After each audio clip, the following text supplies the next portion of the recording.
bercerita tentang asal-usul Indramayu yang tersaji dalam bentuk animasi sederhana.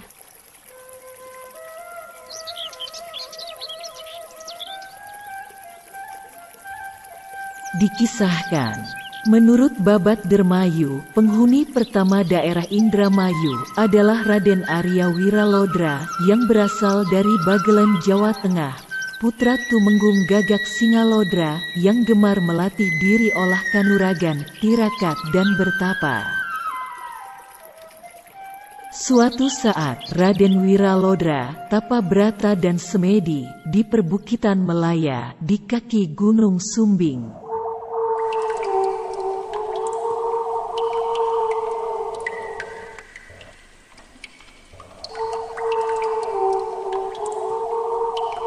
Setelah melampaui masa 3 tahun melakukan tapa brata dan semedi, Raden Wiralodra mendapatkan wangsit.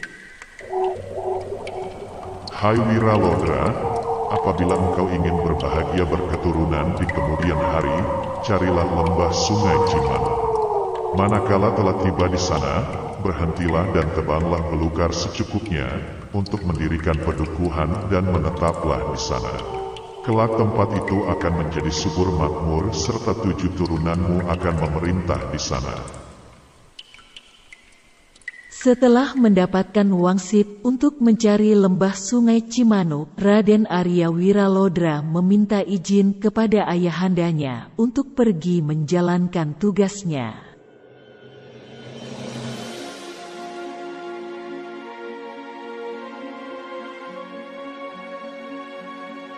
Setelah mendapatkan izin, dengan didampingi Ki Tinggil dan berbekal senjata cakra undaksana, berangkatlah mereka ke arah barat untuk mencari Sungai Cimanu.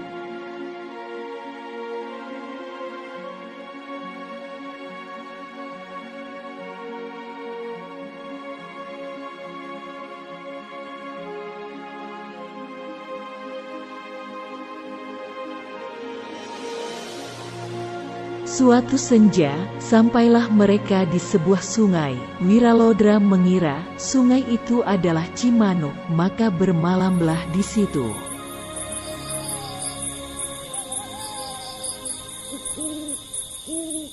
Dan ketika pagi hari bangun, mereka melihat ada orang tua yang menegur dan menanyakan tujuan mereka. Wiralodra menjelaskan apa maksud dan tujuan perjalanan mereka, namun orang tua itu berkata bahwa sungai tersebut bukan Cimanuk. Karena sungai Cimanuk yang mereka tuju sudah terlewat dan mereka harus kembali lagi ke arah timur laut. Setelah berkata demikian, orang tersebut lenyap. Dan orang tua itu, menurut riwayat adalah Ki Buyut Sidum, Kidang Penanjung dari Pajajaran. Ki Sidum adalah seorang Panakawan, Tumenggung Sri Baduga, yang hidup antara tahun 1474 sampai tahun 1513. Kemudian, Raden Wiralodra dan Ki Tinggil melanjutkan perjalanan menuju timur laut.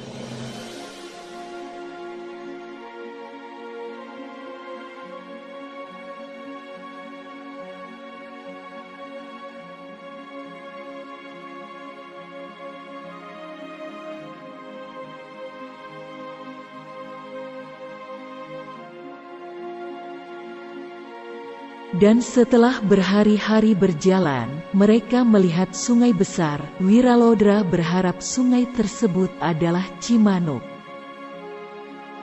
Tiba-tiba, Wiralodra melihat kebun yang indah, namun pemilik kebun tersebut sangat congkak, hingga Wiralodra tak kuasa mengendalikan emosinya. Ketika ia hendak membanting pemilik kebun itu, orang itu lenyap dan hanya ada suara. Hai cucuku Wiralodra, ketahuilah bahwa hamba adalah Ki Sidum. Dan sungai ini adalah Sungai Cipunegara. Sekarang, teruskanlah perjalanan ke arah timur. Manakala menjumpai seekor kijang bermata berlian, ikutilah di mana kijang itu lenyap. Maka itulah Sungai Cimanuk yang Tuan cari. Saat mereka melanjutkan perjalanan, bertemulah dengan seorang wanita bernama Dewi Larawana yang memaksa untuk dipersunting Wiralodra, namun Wiralodra menolaknya hingga membuat gadis itu marah dan menyerangnya. Ketika Wiralodra mengeluarkan cakranya ke arah Larawana, gadis itu pun lenyap dan bersamaan dengan itu muncullah seekor kijang. Wiralodra segera mengejar kijang itu yang lari ke arah timur.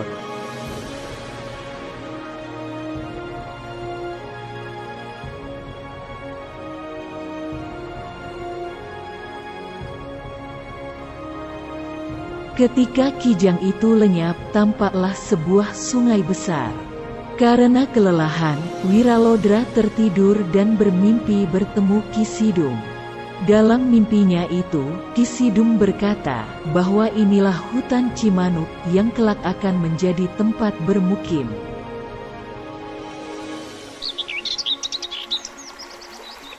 Setelah ada kepastian lewat mimpinya, Wiralodra dan Kitinggil membuat gubuk dan membuka ladang. Mereka menetap di sebelah barat ujung sungai Cimanuk. Pedukuhan Cimanuk makin hari makin banyak penghuninya, di antaranya seorang wanita cantik bernama Nyi Endang Dharma. Karena kemahiran Nyi Endang dalam ilmu kanuragan, telah mengundang Pangeran Guru dari Palembang yang datang ke lembah Cimanuk bersama 24 muridnya untuk menantang Nyi Endang Dharma. Namun semua tewas dan dikuburkan di suatu tempat yang sekarang terkenal dengan Makam Selawe. Untuk menyaksikan langsung kehebatan Nyi Endang Dharma, Raden Wiralodra mengajak adu kesaktian dengan Nyi Endang Dharma.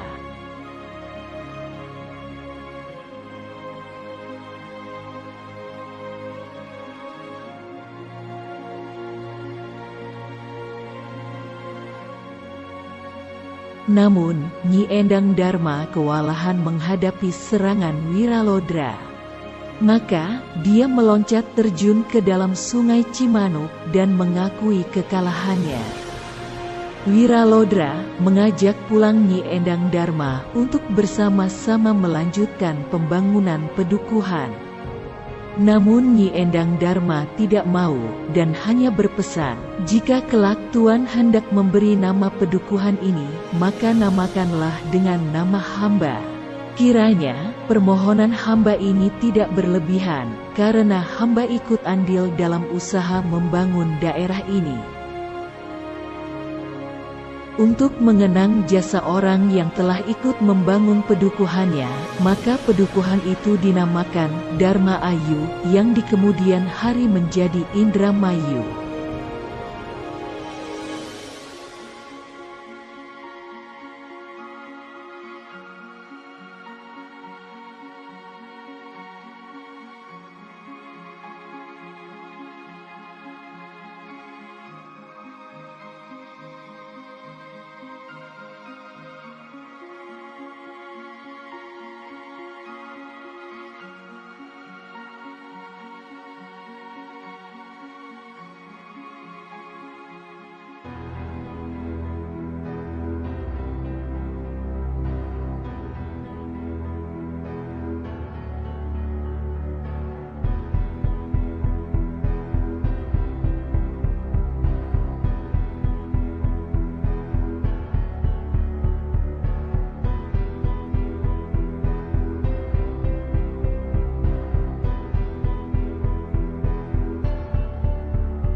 ho.